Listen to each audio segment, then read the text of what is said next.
सभी को जय मसीह की। परमेश्वर का धन्यवाद हो एक बार फिर से मौका देने के लिए कि आपके सम्मुख में आके परमेश्वर के वचन से कुछ हम सीख सकें। परमेश्वर आप सभी को आशीष दे जब आप इस बाइबल अध्ययन में आप शामिल होते हैं।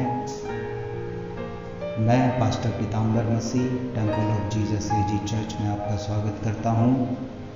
पिछले अध्ययन में हमने देखा था इब्रानियों की किताब उसके 5 अध्याय को हम लोगों ने 1 से 10 तक पढ़ा था। आज हम इसी श्रृंखला को आगे बढ़ाते हुए अध्याय 5 के 11 पद से लेकर 14 पद तक हम लोग देखेंगे। उसके बाद हम लोग 6 अध्याय उसके 1 पद से लेके 10 पद तक हम लोग 6 पद तक हम लोग देखेंगे। सो आइए इसको शुरू करते हैं। इब्रानियों की किताब 5 अध्याय उसका 11 पद से मैं इसको आपके लिए पढ़ रहा हूँ। विश्वास से भटक जाने का परिणाम। इसके विषय में हमें बहुत सी बातें कहनी है जिसका समझना भी कठिन है, इसलिए कि तुम ऊंचा सुनने लगे हो। समय के विचार से तो तुम्हें गुरु हो जाना चाहिए था, तो भी ये आवश्यक हो गया है कि कोई तुम्हें परमेश्वर के वचनों की आदि शिक्षा फिर से सिखाए। तुम तो ऐसे हो गए हो कि तुम्हें अन्न के बदले अब तक दूध ही चाहिए, क्योंकि दूध पीने वाले बच्चे को तो धर्म के वचन की पहचान नहीं होती, क्योंकि वह बालक है। पर अन्न सयानों के लिए है, जिनकी ज्ञानेंद्रियां अभ्यास करते करते भले बुरे के भेद करने में निपुण हो गई है। जिस तरह से यहाँ पर लिखा हुआ है इब्रानियों 5 अध्याय 11 पद से जब हमने इसको पढ़ा है, 11 और 12 पद, जिन इब्रानी लोगों को ये पत्र लिखा गया था वे अपने विश्वास में धीरे धीरे विकसित और परिपक्व हो रहे थे। वे अब तक आत्मिक शिशु थे, यहाँ तक कि उन्होंने परमेश्वर के वचन के प्राथमिक सत्य को भी पूरी तरह नहीं सीखा था। परमेश्वर का वचन दूध और ठोस भोजन दोनों से बना है। दूध नए विश्वासी लोगों के लिए है, ठोस भोजन परिपक्व विश्वासी लोगों के लिए है। पद 13, क्योंकि दूध पीने वाले बच्चे को तो धर्म के वचन की पहचान नहीं होती, क्योंकि वह बालक है। ये इब्रानी लोग आत्मिक रूप से केवल दूध पीकर जीवित थे। उन्होंने अपने विश्वास में थोड़ा विकसित होने के बाद अब वृद्धि करना बंद कर दिया था। उन्होंने ये मालूम किया कि एक शिशु की तरह निरंतर दूध पीना अधिक आसान है। हमें विकसित होने या वृद्धि करने के लिए ठोस भोजन की ज़रूरत होती है। हमें आत्मिक वृद्धि करने के लिए धार्मिकता के बारे में शिक्षा प्राप्त करने की ज़रूरत होती है।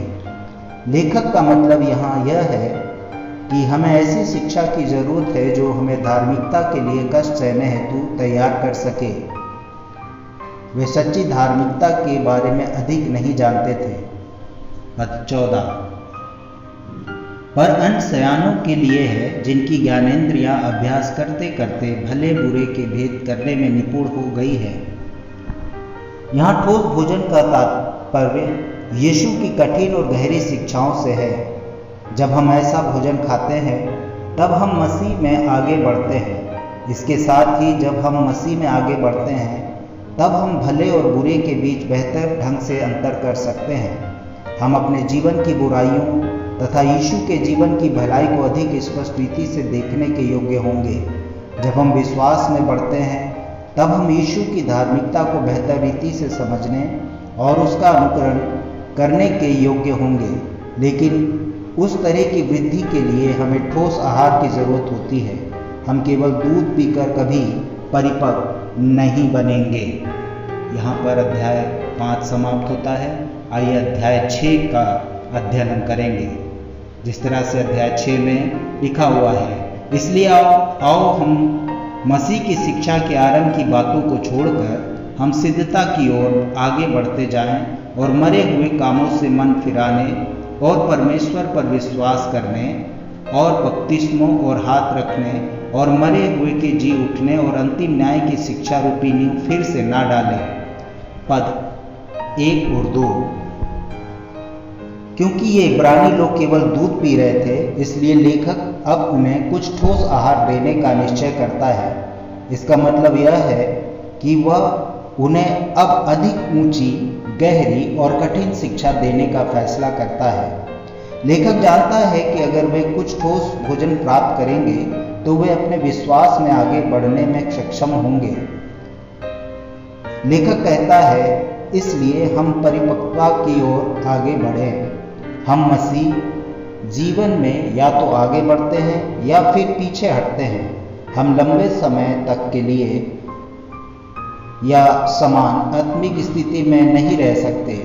हम वृक्ष की तरह या तो वृद्धि करते हैं या फिर मर जाते हैं।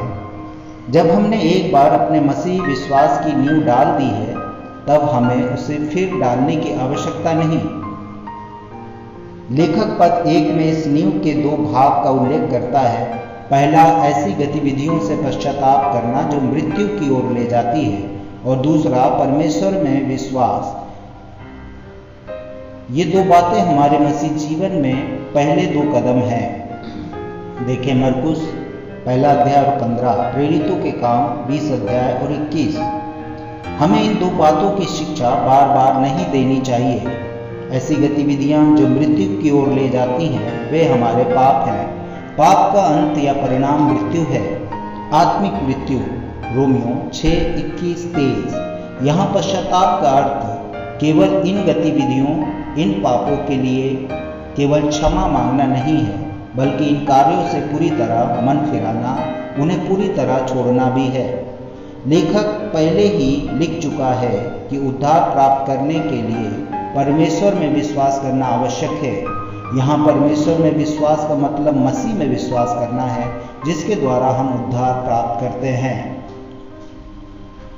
लेखक ने पद 1 में हमारे मसीह विश्वास की आधारशिला के 2 भागों का उल्लेख किया है, पश्चाताप और विश्वास। अब पद 2 में वह इस नींव के 4 अतिरिक्त भाग को प्रस्तुत करता है। जब हम इन मामलों में एक बार निर्देश प्राप्त कर लेते हैं, तब हमें बार बार उसके बारे में निर्देश प्राप्त करने की ज़रूरत नहीं है। हमारे विश्वास में 4 अतिरिक्त भाग ये हैं। पहला, बपतिस्मा। दूसरा, हाथों का रखा जाना। तीसरा, मृतकों का पुनरुत्थान। और चौथा, अनंत या अंतिम न्याय। पद 1 में उल्लेख की गई 2 बातों के साथ ये 4 अतिरिक्त बातें हमारे मसीह विश्वास के प्रमुख सिद्धांत हैं। ये बातें हमारे जीवन के लिए आधारशिला तैयार करती हैं। जब एक बार नींव रख दी जाती है, तब उसे फिर रखने या डालने की आवश्यकता नहीं होती है। किसी व्यक्ति के सिर पर हाथों को रखना, प्राचीनों या अगुओं के हाथों का रखा जाना, नए नियम काल से लेकर वर्तमान तक प्रचलित कलीसिया की एक प्रथा है। किसी व्यक्ति पर हाथों को रखने के द्वारा उसे पवित्र आत्मा प्रदान किया जाता, या किसी व्यक्ति को कलीसिया के किसी विशेष उत्तरदायित्व के लिए नियुक्त किया जाता है, अथवा किसी व्यक्ति को चंगाई प्रदान की जाती है। हाथों को किसी व्यक्ति पर रखने के द्वारा किसी जादू की तरह इन बातों को प्राप्त या पूर्ण नहीं किया जाता है, बल्कि हाथों को रखना हमारे इस विश्वास का दृढ़ीकरण है कि पवित्र आत्मा इन कार्यों को पूर्ण कर रहा है। पद 3, यदि परमेश्वर चाहे तो हम यही करेंगे। पद 4, क्योंकि जिन्होंने एक बार ज्योति पाई है और जो स्वर्गीय वरदान का स्वाद चख चुके हैं और पवित्र आत्मा के भागी हो गए हैं। पद 3, लेखक ने पद 1 में कहा है कि हमें मसीह से संबंधित प्राथमिक शिक्षाओं को छोड़ देना चाहिए। पद 1-2 की सूची में बताई गई 6 प्राथमिक शिक्षाएं, और हमें परिपक्वता की ओर आगे बढ़ना चाहिए। हम अपने विश्वास की आधारशिला रखने के बाद उसे पुनः रखने में वक्त ना गवाएं, इसके बजाय हम उस पर निर्माण करें। इसलिए लेखक कहता है कि अगर परमेश्वर अनुमति देगा तो हम यह करेंगे। लेखक कहता है कि अगर परमेश्वर की इच्छा या अनुमति हो, क्योंकि हम जो कुछ हैं और जो कुछ करते हैं वह सब परमेश्वर की अनुमति और उसके अनुग्रह के द्वारा होता है। लेखक यहाँ इस बात की व्याख्या करता है कि प्राथमिक शिक्षाओं की आधारशिला को दूसरी बार रखना निरर्थक क्यों है? इसका कारण यह है, जब कोई व्यक्ति एक बार इन मूल शिक्षाओं, विशेषकर पश्चाताप और विश्वास से संबंधित शिक्षाओं को सीख लेता है, इसके पश्चात उन्हें सीखने के बावजूद उनसे दूर हो जाता है, तब उस व्यक्ति को पश्चाताप के लिए वापस लाना असंभव हो जाता है। पद 6, दूसरी बार दोबारा नींव डालना असंभव है। हम यहाँ पद 4-6 में एक बहुत ही महत्वपूर्ण सैद्धांतिक शिक्षा देखते हैं। लेखक यहाँ कुछ ऐसे लोगों का वर्णन करता है जिन्होंने एक बार प्रकाश को प्राप्त किया है, जिन्होंने सुसमाचार की ज्योति को देखा है, जिन्होंने स्वर्गीय वरदान को चखा है, अर्थात जिन्होंने मसीह की आशीष प्राप्त की है, उन्होंने पवित्र आत्मा में सहभागिता की है। पद 4, तथा जिन्होंने परमेश्वर के वचन की भलाई व आने वाले युग की शक्ति का अनुभव किया है, अर्थात चखा है। पद 5, लेखक इस अंश में सचमुच सच्चे मसीहों का विवरण करता हुआ प्रतीत होता है। इसके बावजूद लेखक यहाँ कहता है कि ऐसे लोग जानबूझकर और जबरदस्ती अपने विश्वास को त्याग देते हैं। इसके साथ ही अगर वे ऐसा करते हैं, अगर वे गिर जाते हैं, तो उनके लिए कोई आशा नहीं है, उन्हें पश्चाताप के लिए वापस नहीं लाया जा सकता है। यहाँ गिरने या पतित होने का अर्थ क्या है? लेखक निश्चित रूप से यहाँ छोटे पाप के बारे में नहीं कहता, अथवा परमेश्वर की इच्छा से थोड़े समय के लिए भटकने के बारे में नहीं बताता है, जो हम समय समय पर करते हैं। इसके बजाय लेखक यहाँ सबसे बड़े और भयानक पाप के बारे में बताता है। वह पाप यह है, परमेश्वर की ज्योति को देखने के बावजूद उसे अस्वीकार करना, मसीह से वरदान और आशीष प्राप्त करने के बावजूद उसे ग्रहण करने से इनकार करना। जो लोग ऐसा करते हैं, वे परमेश्वर के पुत्र को फिर से क्रूस पर चढ़ाते हैं। पद 6, ऐसे लोगों के पास पश्चातापी मन कभी नहीं होता, उनके मन या हृदय कठोर हो गए हैं, परमेश्वर का अनुग्रह उनको स्पर्श नहीं कर सकता है। ऐसे लोगों ने ऐसे पाप किए हैं जो कभी क्षमा नहीं किए जा सकते हैं। इसका मतलब यह है कि पवित्र आत्मा के विरुद्ध निंदा करने का पाप, जिसका उल्लेख मरकुस रचित सुसमाचार 3 अध्याय 28 और 29 में किया गया है, प्रेरित यूहन्ना उसे मृत्यु की ओर ले जाने वाला पाप कहता है। पहला यूहन्ना 5 अध्याय 16 पद। जो लोग मसीह के द्वारा प्रस्तुत किए गए उद्धार को ग्रहण नहीं करते हैं, उन्हें किसी दूसरे स्थान पर उद्धार प्राप्त नहीं हो सकता है। मसीह पतित या गिरे हुए लोगों को आशा प्रदान करता है, लेकिन जो लोग निरंतर गिरकर उससे दूर हो गए हैं, वह उन्हें कुछ प्रदान नहीं कर सकता। यहाँ एक प्रश्न सामने आता है, क्या किसी सच्चे मसीह के लिए यह संभव है कि वह गिर जाए और अपना उद्धार खो दे? कुछ मसीहों का कथन है कि यह संभव है। वे इस बात की ओर संकेत करते हैं। इस खंड में जिन लोगों का उल्लेख किया गया है, पहले पवित्र आत्मा की सहभागिता में रहने के बावजूद गिर गए हैं। पद 4, केवल सच्चे मसीह ही पवित्र आत्मा के भागीदार हो सकते हैं, परंतु दूसरे मसीह लोग यह विश्वास करते हैं कि सच्चे मसीह के लिए उद्धार गंवाना संभव नहीं है।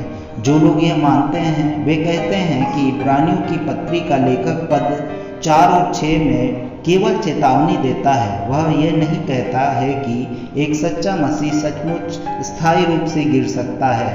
वे कहते हैं कि इब्रानियों की पत्री का लेखक यहाँ केवल उन विश्वासी लोगों को सामान्य चेतावनी देता है जो पाप करते हैं और जिनका विश्वास दुर्बल है, ताकि वे गिर ना जाएं।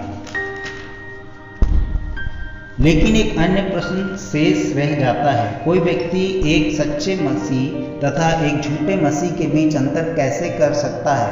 प्रारंभ में प्रायः उनके बीच अंतर करना असंभव होता है। उदाहरण, दो व्यक्ति जो ये कहते हैं कि हम मसीह में विश्वास करते हैं, सच्चे मसीह मालूम पड़ते हैं, लेकिन बाद में उनमें से एक गिर जाता है। कोई नहीं जानता कि यह हो सकता है।